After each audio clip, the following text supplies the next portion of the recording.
Hello, hello, hello, everyone. Mike Arnold here, co-founder, Path Trading Partners, along with the one and only Bob Iacino, who's not here because it's the weekend, but I am here.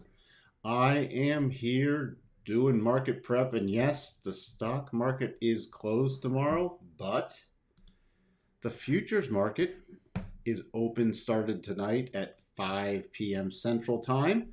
So if anybody trades the futures or other things like interest rates, the FX futures, and there's been Bitcoin stuff going on all weekend, energy, and early trading ends early tomorrow, but then reopens again tomorrow night.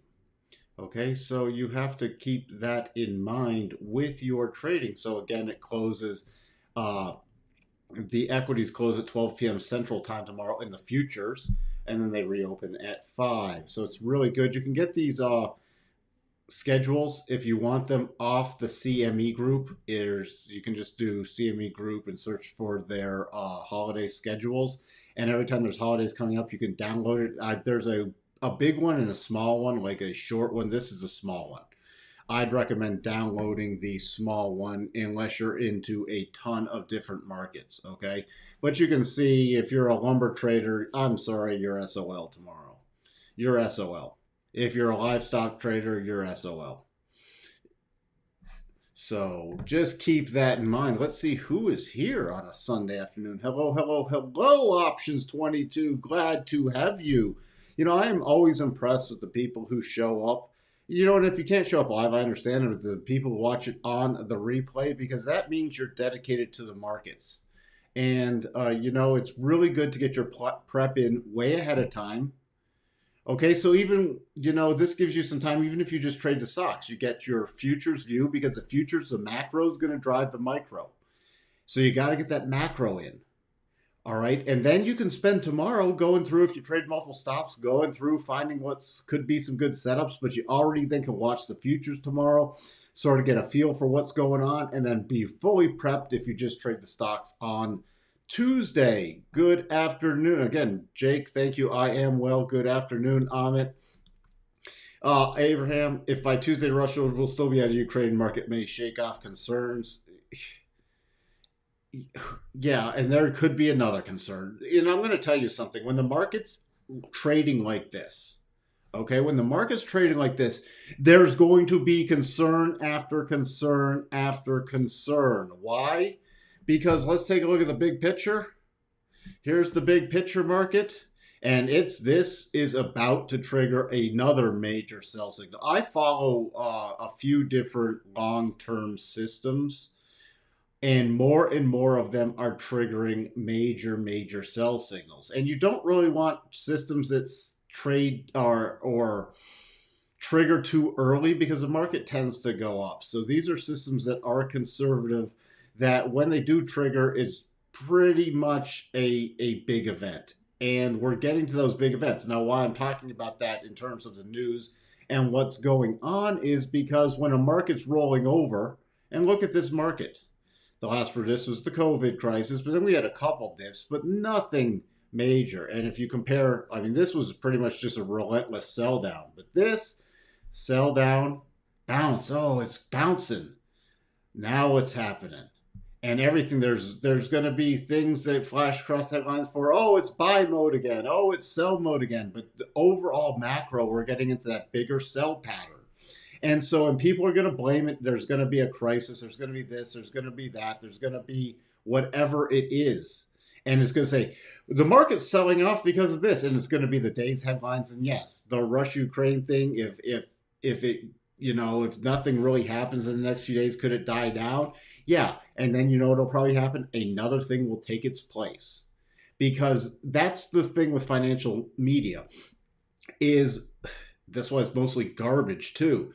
Because I'll wake up in the morning, I'll turn on some of the stuff and I'll say, the market's down due to this. It's like the market, then how did we already know that there was like all right, we're in the middle of a double top pattern and so it's still more likely to go down?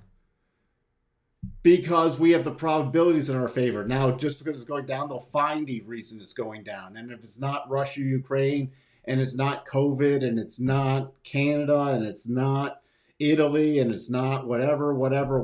It will be something else. Just learn that in this game. Just like when it's going up, they come up with the most ridiculous reasons the market's up when they really don't. The market's up because it's natural tendency is to go up, and especially when you have your Fed keeping rates at zero and doing quantitative easing, things really tend to go up. But they find in there, oh, it's up today on this, it's up today on this. Turn it off for the most part. I'll look at some news feeds just to see when things scroll across because you get momentum bars. But this is where you say, oh, that's bearish, but then it rallies. Or that's bullish, but then it sells off. Watch for the momentum bars. Watch for the patterns kicking in. Watch for your triggering of these major patterns. So, let's see who else is here. Let's see again. So, sorry, that was a long-winded answer to Abraham. Yeah, it can shake off the concerns, and another concern could be in its place. Again, we have to trade the charts. We have to trade the probabilities. Okay, Michael, happy Sunday, sad day with no more football and baseball canceling games. Yeah, you got the baseball lockout going on, and football's all done. Football's all done, but you know what? We still have the excitement of the markets. You're the best and worth investing the time while I drive my Tesla. Well, I'm glad you still tune in, even though I'm bearish on Tesla. And I hope you are driving it. The car is not driving itself, and I hope you're paying attention to what I'm saying and not watching the screen and watching the road. I do not want people to have accidents because I say something crazy in a live stream. Can you go into detail on the sell signal you see on the SPY? It's based. Boy, I have some proprietary stuff which is not mine to share. The one that I will be putting out, I'm in the middle of recording it now. This is about to issue. It has not issued yet. But let's just go over this. And a lot of people trade this as a head and shoulders top, and it needs a close below neckline. Now, why we won't trade it as a head and shoulders top, let me just show you something, is because it's a declining neckline. And those are less probable for the targets, okay? But if we want an idea, and I can't use a declining neckline for this, but if you want an idea of where this could go from a head and shoulders top, this is just a sell signal for a rollover that I will use the shorter term projections. But if you want an idea for downside projections with this, if we just go with a rough flat neckline, we cannot go with this and come up with these targets. Let me take off the magnet. Then I'm just going to give you an idea. And this has not officially triggered. The head and shoulders is not officially triggered. This other system is not officially triggered. But you're looking downwards of potentially 3,700. Okay? Rough, just a rough cut with that. So keep that in mind. And some of the systems on sell systems, they don't have targets. I have to use other things. It just means, okay, the probability is now severely enhanced, more downside price action. That's why I follow multiple things. Now, can every one of those multiple things, because they're all probabilities, and is anything 100%? Nothing is 100% unless it's like a system that only has 2 or 3 data points. But I don't find that very useful, because 2 or 3 data points, anything can be 100%. But let's say your next one's wrong and you had 3 data points before. Well, you're still 75% correct because you only have 4 data points now. So this stuff I'm following is generally very, very strong. That's why we'll put it out there. And when it does get sell signals, it's something to pay attention to. And just because multiple signals or multiple systems have sell signals in the same area, same time frames, and I'm talking in the matter of weeks. They're not all going to trigger on the same day or same week. But, when you have a major topping pattern like we potentially do now, you're going to see a bunch of different things triggered. Now, does that increase the likelihood? No, because each thing is an independent system with independent events. And theoretically, we could have 10 systems let's say we have 10 systems all trigger massive sell signals. And there's 90% probability for downside on all of them and 10% probability on the upside. Could they all technically be wrong? Yes.